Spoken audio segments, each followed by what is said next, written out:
पटना में आमरण अनशन पर बैठे जनसुराज पार्टी के नेता प्रशांत किशोर गिरफ्तार। बीपीएससी की परीक्षा रद्द करने की मांग पर गांधी मैदान में 5 दिन से अनशन पर बैठे थे। पुलिस ने आज तड़के प्रशांत किशोर के साथ अनशन कर समर्थकों को भी हटाया। लोगों ने पुलिस एक्शन का विरोध किया। पुलिस ने एक लड़के को थप्पड़ भी जड़ा।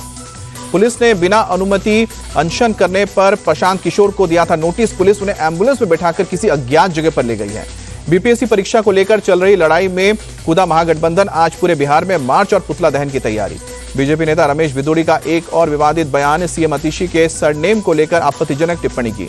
रमेश बिदुड़ी ने कांग्रेस सांसद प्रियंका गांधी और आप सांसद संजय सिंह पर भी विवादित बयान दिया। प्रियंका पर दिए बयान पर बाद में सफाई भी दी। रमेश बिदुड़ी ने कहा कि अगर मेरी टिप्पणी से किसी को ठेस पहुंची है तो मैं इस पर खेद व्यक्त करता हूं और अपने शब्द वापस लेता हूं। बिदुड़ी के बयान पर आप संयोजक अरविंद केजरीवाल ने बोला हमला। कहा कि एक महिला मुख्यमंत्री का अपमान दिल्ली की जनता सहन नहीं करेगी, सभी महिलाएं इसका बदला लेंगी। सीएम अतिशी ने कहा कि टिप्पणी बीजेपी की मानसिकता दिखाती है, वो दिल्ली की महिलाओं को कैसे देगी सुरक्षा। दिल्ली के मंत्री सौरभ भारद्वाज ने कहा कि दिल्ली एक सभ्य समाज है, जनता ऐसे राजनेताओं को जवाब देगी। यूपी के कांग्रेस के अध्यक्ष अजय राय ने बयान को शर्मनाक बताया। कहा कि देश की सभी महिलाओं का अपमान। दिल्ली बीजेपी अध्यक्ष वीरेंद्र सचदेवा ने कहा कि इस तरह की टिप्पणियों से बचना चाहिए, लेकिन कांग्रेस को अपना दोहरा व्यवहार छोड़ने की जरूरत है। आज जम्मू रेल डिवीजन की आधारशिला रखेंगे पीएम मोदी। वीडियो कॉन्फ्रेंसिंग के जरिए कार्यक्रम में शामिल होंगे। जम्मू रेल डिवीजन देश का 69वां डिवीजन होगा। जम्मू कश्मीर और आसपास के इलाकों को काफी फायदा होगा।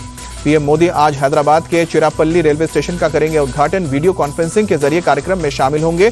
413 करोड़ की लागत से बना है स्टेशन। दिल्ली की जनता को पीएम मोदी ने संबोधित किया। आप सरकार को फिर आपदा सरकार कहा कि दिल्ली को आपदा मुक्त करना है। दिल्ली की जनता से पीएम मोदी ने अपील की इस बार चुनाव में बीजेपी को मौका दे। आपदा सरकार के पास दिल्ली के लिए कोई विजन नहीं है। पीएम मोदी ने शीश महल का भी मुद्दा उठाया। कहा कि दिल्ली के लोग जब कोरोना से त्रस्त थे तो बजट से 3 गुना ज्यादा खर्च करके आप वालों ने शीश महल बनवाया। पीएम मोदी ने दिल्ली वालों को 12,200 करोड़ रुपए से अधिक की लागत वाली कई परियोजनाओं की सौगात दी। दिल्ली मेट्रो के फेज 4 जनकपुरी वेस्ट से कृष्णा पार एक्सटेंशन के बीच मेट्रो ट्रेन की शुरुआत की।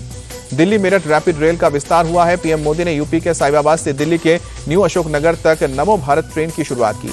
पीएम मोदी ने खुद टिकट खरीदकर नमो भारत ट्रेन में यात्रा की। यात्रा के दौरान स्कूली बच्चों और लोगों से बातचीत की। पीएम मोदी के आपदा वाले आरोपों पर आप संयोजक अरविंद केजरीवाल ने जवाब दिया। कहा कि हम केंद्र से लड़ते नहीं हैं, हमने काम कराने के लिए केंद्र के सामने हाथ भी जोड़े। सीएम अतिशी ने एक सरकारी स्कूल में शूटिंग रेंज का उद्घाटन किया। सीएम के निर्वाचन क्षेत्र कालकाजी में है स्कूल।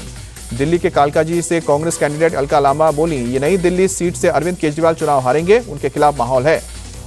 नई दिल्ली से कांग्रेस कैंडिडेट संदीप दीक्षित बोले कांग्रेस अपने 10 साल के शासन और बीजेपी आप सरकार की नाकामियों पर चुनाव लड़ेगी। किसान नेता जगदीश सिंह डलेवाल को लेकर आज सुप्रीम कोर्ट में सुनवाई। उनके स्वास्थ्य को लेकर दायर की गई अवमानना याचिका।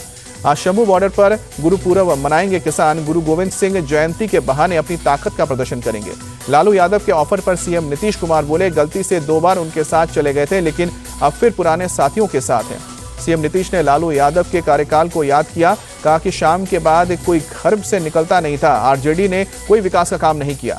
बांग्लादेश की जेल में बंद 95 भारतीय मछुआरों को रिलीज किया गया। भारत ने भी 90 बांग्लादेशी मछुआरों को छोड़ा। पत्रकार मुकेश चंद्रकार हत्याकांड को लेकर छत्तीसगढ़ सरकार सख्त। मुख्यमंत्री विष्णुदेव साय बोले अन्याय और अपराध के खिलाफ पूरी मजबूती के साथ कार्रवाई करने के लिए राज्य सरकार प्रतिबद्ध। मुख्यमंत्री विष्णुदेव साय ने कहा कि दोषियों को कानून के दायरे में लाकर पीड़ित परिवार को न्याय दिलाएंगे। किसी भी दोषी को बख्शा नहीं जाएगा। सीएम विष्णुदेव साय से मिले भारत में अमेरिकी राजदूत एरिक गासेटी। छत्तीसगढ़ की मेहमान नवाजी और समृद्ध संस्कृति के साथ मुख्यमंत्री के विजन की तारीफ की। अमेरिकी राजदूत ने बस्तर भ्रमण की इच्छा जताई। बोले परिवार के साथ बस्तर जाऊंगा। छत्तीसगढ़ में अमेरिकी निवेश को बढ़ाने पर बात। अभी और बढ़ेगा सर्दी का सितम। आज दिल्ली एनसीआर में हल्की बारिश की संभावना। मौसम विभाग ने पहाड़ी इलाकों में बर्फबारी का अनुमान जताया। दिल्ली में तापमान की गिरावट के साथ शीतलहर का कहर जारी। ठंड से बचने के लिए लोग ले रहे हैं अलाव का सहारा। यूपी के लखनऊ में छाई कोहरे की मोटी परत। पूरे शहर में ठंड। यूपी के प्रयागराज में छाया घना कोहरा। शीतलहर के चलते ठंड बढ़ी, विजिबिलिटी कम। श्रीनगर समेत आसपास के इलाकों में ताजा बर्फबारी। तापमान में गिरावट। ताजा बर्फबारी के बाद श्रीनगर एयरपोर्ट पर जमा हुई बर्फ। सीमा सड़क संगठन ने रात भर बर्फ को हटाने का काम किया। जम्मू कश्मीर के सोनमर्ग में भी हुई बर्फबारी। चारों तरफ बिछी बर्फ की सफेद चादर। दिल्ली के कर्तव्य पथ पर 76वें गणतंत्र दिवस की तैयारी। शीतलहर और कोहरे के बीच रक्षा कर्मियों ने रिहर्सल की। संबल हिंसा का एक और आरोपी सलीम पकड़ा गया। संबल के सीईओ अनुज चौधरी पर गोली चलाने का आरोप। गाजियाबाद में एनकाउंटर के दौरान बदमाश गिरफ्तार। एक लड़की की हत्या के मामले में तलाश थी। उत्तराखंड के हरिद्वार में पुलिस और गौ तस्करों के बीच मुठभेड़। बदमाश के पैर में गोली लगी, अस्पताल में। हरिद्वार के फेयरवेल पार्टी के बाद रईस जादव ने जमकर उत्पात मचाया। भेल स्टेडियम के पास स्कूली छात्रों ने कारों का काफिला घुमाया, हवाई फायरिंग तक की। वीडियो सामने आने के बाद हरकत में आया पुलिस प्रशासन। 70 अज्ञात के खिलाफ मुकदमा दर्ज। राजस्थान के जालौर में हाईवे पर डंपर ने बाइक को मारी टक्कर। दर्दनाक हादसे में बाइक सवार की मौत।